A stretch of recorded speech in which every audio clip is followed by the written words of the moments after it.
मेहनती किसान और उसके बेटे। एक गांव में एक बूढ़ा किसान रहता था जिसके 4 बेटे थे। वे चारों आलसी थे और अपने पिता की मेहनत पर ही निर्भर रहते थे।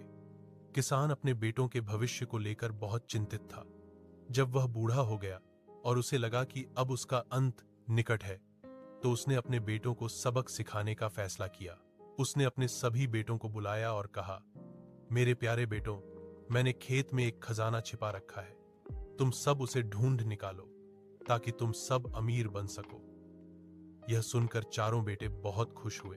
किसान की मृत्यु के बाद चारों बेटे खजाना खोजने के लिए खेत में जुट गए। वे दिन रात खेत के एक एक कोने को खोदते रहे, लेकिन उन्हें कहीं भी खजाना नहीं मिला। खजाना खोजने के इस काम से पूरा खेत बहुत अच्छी तरह से जुत गया। जब बारिश का मौसम आया तो उन्होंने सोचा कि क्यों न इस जुते हुए खेत में कुछ बो दिया जाए। उन्होंने खेत में फसल बो दी। कुछ ही समय बाद खेत में बहुत अच्छी फसल हुई, जिसे बेचकर उन्हें बहुत लाभ हुआ। अब बेटों को समझ आया कि उनके पिता का खजाना कोई सोने चांदी का ढेर नहीं, बल्कि वही फसल थी जो उनकी कड़ी मेहनत से पैदा हुई थी। इस घटना के बाद चारों बेटों ने आलस्य छोड़ दिया और कड़ी मेहनत करने लगे, जिससे वे बहुत धनी और सफल हो गए।